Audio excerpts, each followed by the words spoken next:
Hey, what's up, everybody? Ryan here, just coming to you from the warehouse, and I just got a chance to sit down with JP Shores to talk to him on the Bikes Included podcast. And he's a guy that is a racer. He's ridden every kind of bike. He's a big part of the reason why I got into cycling. He was really just sort of embraced the Kansas City community and sort of ran some local ride clubs, and that's what got me into it.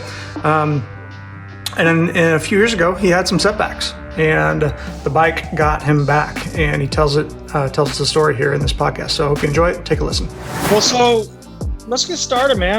Tell me about JP. Like, how'd you, give me a little bit about your background and how you got into cycling.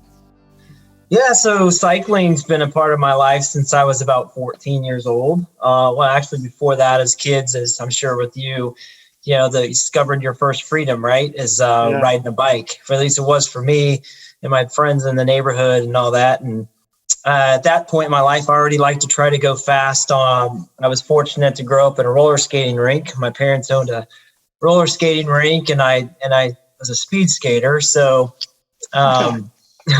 so whenever we got on wheels of any sort, I just like to try to go fast and just explore, at that age. But yeah, that's how I started riding years ago at around 14, and then it evolved into when I went to college at KU, doing a stint with the KU cycling team there, and it's just always been a part of my life. It's been there's so many aspects of it now. Sitting here at like 48, you ask the why do you ride? Mm-hmm. There's a long list now, back then a little bit of freedom, but yeah. Well, here's a loaded question. Do you remember the first time you got on a bike? Like, when did you first feel that freedom? Yeah, that's a good question. I think probably around 8 or 9 years old, probably, when I first started roaming my neighborhood by myself, or riding the bike to, go play baseball or basketball at a buddy's house. So, that's. But when I was around 14, though, my parents, we lived up in St. Joe, and I started riding longer, and for some training. And my cousin Mark, he was my coach at the time for speed skating, and we started doing this cross training thing, on the bike, because we all wanted to be like Eric Heiden or Dan Jensen, the speed skater. The Le Mans comes along, and steals our hearts as America's pro cyclist, and just winning the Tour. And so I was fortunate, no cell phones, anything back then, right? I would write a note on my parents' counter saying, hey, went and rode to the end of the Parkway and back, which would have been like maybe 10 miles then, but no probably then it was like that was probably like my real first longer freedoms, riding and enjoying it. So for sure. Interesting. Yeah. So I got a question for you that I think is probably, maybe, I don't know, there's probably a lot of people that have this sort of same feeling, but like, I feel a connection to Kansas City because of the bike. During those years when you were running the spin rides, and I used to come out to those a lot. Like, I got to tell you, and I'm not just blowing smoke here. Like, you were a big reason why I got into it.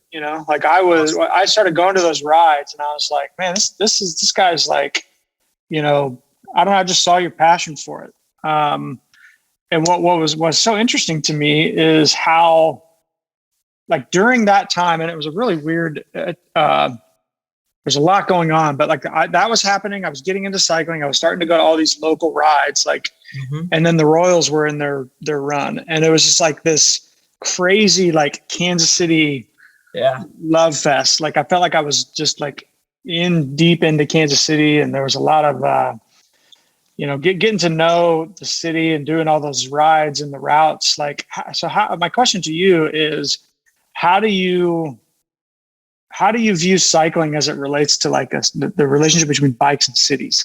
Yeah, I think there's even more to that than what you're saying, because I think at that time, even just as a nation a little bit, there was an initiative, I think in the late, like 2010-ish, 2011, for cities to become a bike friendly, city. So I think when a lot of these things were happening, like KC Bike Walk, KC was a big thing that was starting to sprout. And so, I think tying in to things, cities tying into cycling is really a community thing, right? That is literally, Ryan, was my concept to Gail and Richard Lozoff when I'm sitting there having pizza and my daughter's 1 year old, at that time she's 15 now almost, but man, it's crazy. I know, right? So I think you met her when she was like 5 or something. I've got a 15-year-old son too. Yeah. Right. 2 of them. Yeah. So that was my pitch to them to say, hey, look, you have a feel to your business of bike friendly, right? And your food's amazing. How about we, have some weekly bike rides and let's have everyone be able to ride, let's not do, you can go fast if you want, but we're going to hold people's hands and really bring them into this bike community. Yeah. And I think I have to commend Richard and Gail a lot for having the vision of, biking as a community, because that was part of their vision of their restaurant.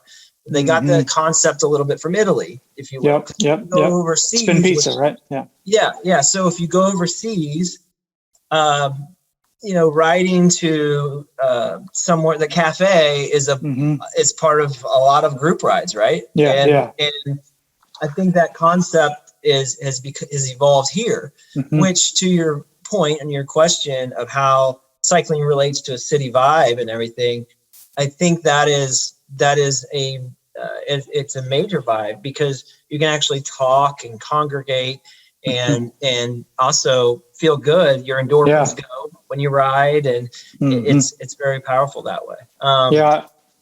So I think I couldn't agree more. So to answer your question too, that big push for the initiative for infrastructure to have more bike lanes and all that, I think that was kind of going hand in hand at that time, and timing was great. Even out in Lee Summit, it's really changed from when we first started the rides out there. So for sure. I couldn't agree more. When I remember my first real, aside from the rides when I was a kid, but like my first real bike ride, I went to this bike shop in Florida and I had no idea what I was in for. And I hung on for like 5 miles and then just got crushed. And I'm like stuck out in the middle of nowhere with no idea what to do. But when I came to the spin rides, like I was blown away that it I didn't feel like that way. It's kind of like walking into a gym and there's a bunch of meatheads and like you're intimidated to work out. But at the spin rides, it wasn't that way. So I appreciate that. Awesome. And, just some good people, man. Just really neat people that I've got to meet through the KC cycling community. This, I'm sure all or a lot of cities are that way, but KC's special in that way. It's very special that way. The name of your brand is a great name from that standpoint of being urban. Even up in my hometown where I grew up, there's a big bond that just passed, and they're building like amazing mountain bike trails now along the bluffs up there. During the spin rides too, as they evolved, bringing more people in the community, getting a synergy with the shops too, to be part of it. Also, at that time, Swope Park was being developed as a really premier place to ride mountain bikes. So a lot of growth, and there still is, there still is now. So I love it. What's going on with the Rock Island Trail too?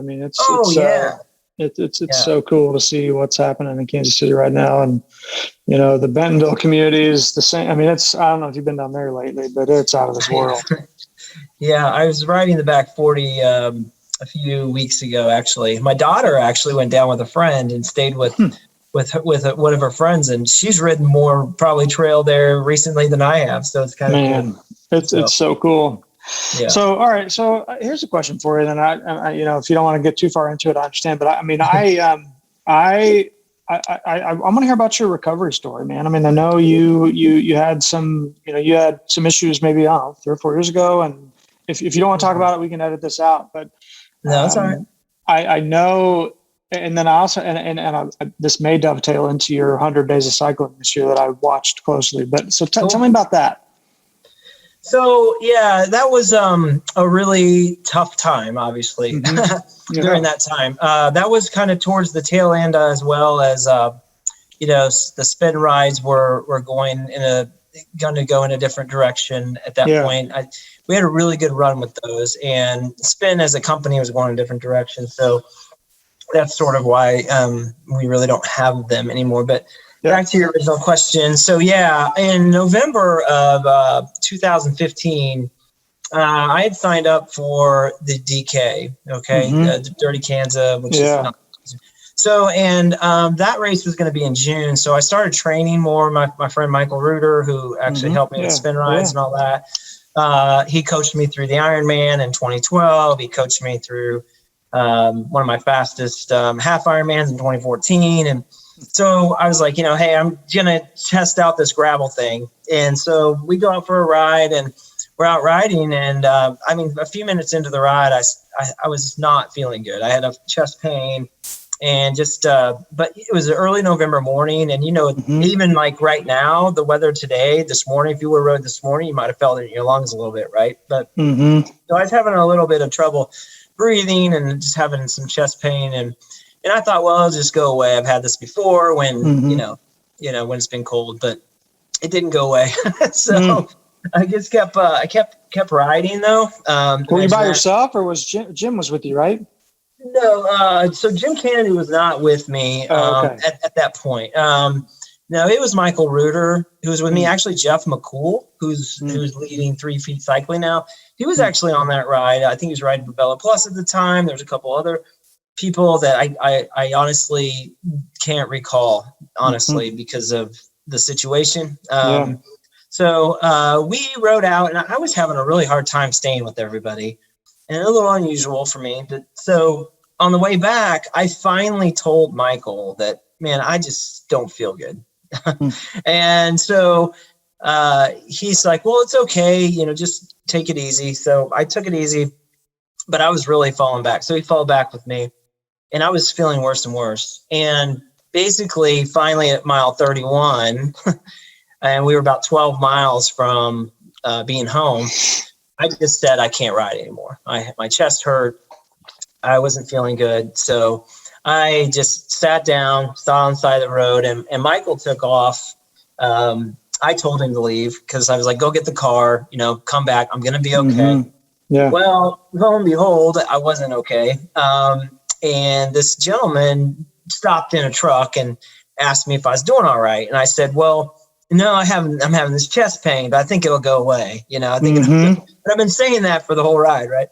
And I wasn't getting any better. So he informed me that, hey, fortunately, the guy who lives on the corner here in the middle of nowhere on a country road, he's a paramedic, and I think he's home. Wow. Talk about some divine intervention, right? Wow. So I decided after sitting there, and I got up on my bike, I started to pedal, and I was like, yeah, this is just it's not good. And so I ended up going and knocking on his door, and he didn't answer. So at first I was like, did I wait a little too long here? Long and short of it is he was in his shed, and I knocked on the shed, and he opened his door, and he was amazing. And basically, I'm so fortunate. He had all the equipment there. He hooked me up to the EKG, basically said, hey, dude, I've seen this before. We should probably call an ambulance, So called an ambulance. I'm in the ambulance, and I'm in denial big time because I'm like, how in the world am I having a heart attack, dude? How am I having a heart attack? And they didn't tell me I was at that point, but I know enough about some medical things that I was like, I don't know how this is not. So, man. So when I got in there, I got to Olathe Medical. They checked me out, and there's only one thing that really determines if you've had a heart attack or having one still, and that's they do run a check on your blood, and they look at some enzymes, and that are in your blood only when you're having a heart attack. And mine were elevated and they were going up. It was a protein that gets released. And, at that point it was like, what do they do with me? And so I got admitted. Luckily, I didn't have heart damage. I was in the hospital for like 3 days. They were trying to figure out what to do because they actually had me the next day.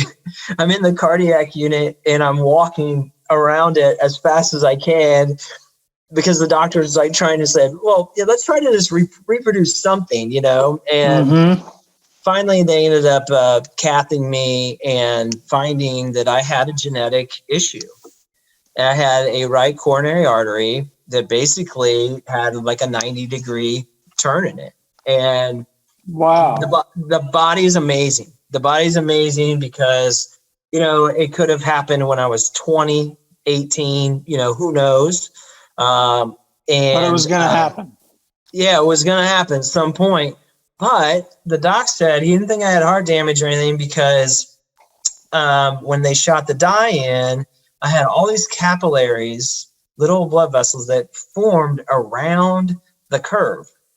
So amazing, that was still carrying blood around the issue. So I probably had the issue at some point, in my life, but not as bad as I did. And so they ended up putting a stent in and correcting it. And, I think a lot of my recovery from it was, because they put stents in people every day, but someone who likes to go hard on a bike and do all these things. And I was 42 at the time. I ended up, I was 43 that December, but 42 and it happened. And the beautiful thing about it is I have this cardiologist now, this young guy that I see every year now. He walked me through it. And here we are, So you're on top of it. I mean, Yeah, I'm on top of it. I would just say what a blessing is a lot of people, a lot of friends, family, there's people who went and got checked, after my situation. And, well, I did. And it was kind of related to your situation, but I was feeling the same way. And I went and got, did a stress test and everything like that. And basically they told me you're just out of shape, dude. Yeah. So. Well, yeah. I've ebbed and flowed in that world, in that area myself. So. Well, so how'd you get back? I mean, let's get into your 100 days of cycling. What drove that, dude? That was freaking cool. Yeah. So so over the years, I finally did my first race almost 2 years after the heart attack, and then just started riding and being more in group rides and all that. But I would say last year I was with the pandemic hit and I was really excited. I'm racing with 3 Feet Cycling now. And I was really excited about a full schedule of gravel races and some road events. Well, everything, it went to hell in a handbasket. So this year when, I really went after the gravel early this year, had a little success, but then I actually got my 100-day Conquer Your 100 from the Iron Cowboy. I don't know if you've ever followed the Iron Cowboy. He's the guy that did the 100 tries and 50 tries in 50 days or something like that. So he did that in 50 different states, right? But he also did 100 days in a row, 100 Ironman distances in a row this year. Okay. Wow. So he did it from his home base in Utah. So he used the same pool, basically same bike route, but gosh, that would have been annoying, right? Same bike route, 112 miles every day. Yeah, right. And he had a pretty big following, so I followed him. I got my daughter and I kind of followed him just as a thing to do, this last spring, an inspiration. And there's no way I'm doing 100 Ironmans in a row. There's no way. I don't even want to do another Ironman. But so I thought, well, what's a challenge? I don't know in my entire cycling life if I've ever done 100 days of riding a bike in a row. I at least be documented with Strava now and all that. I was like, well, that's my goal. That's going to be my goal. So that's what I did. And it was anything from, because of work trips and everything, I take my bike with work. Luckily, I have 5 states. So with my work, I travel in and I can take a bike with me in the van. it's something that even if I only rode a 1 mile that day, I was going to ride. You know, it was just pedal every day for 100 days. And yeah, man, it paid off. I did about, in those 100 days, I probably averaged around 20 some miles a day because I rode a little over 2,000 miles. So I think I rode about 2,200 miles or something in that time frame. And then on the last day, I polished it off with a 100-mile ride for a nice day 100. So yeah. Heck yeah, dude. That's awesome. I mean, it's interesting. Like you said, if you told me you wanted to ride 2,000 miles, like that seems daunting, but you just break it down to like, let's just ride a few miles every day. Then it just, it's a different look, but man, that's cool, dude. 100 miles. So 20 miles a day over a 100-day period on average. But were there days when you didn't, I mean, I'm guessing there were days when you're like, dude, I do not want to ride today. Yeah. I mean, I think it was more or less one of those things where, I don't know how I'm going to fit it in today. A couple of times, I almost missed it. I'll tell you. I was flying back from Columbus, Ohio from a business trip, and my lazy butt didn't get out of bed and ride in the hotel that morning, which I should have. But we were out a little late the night before. I hadn't seen our teammates for a while. So,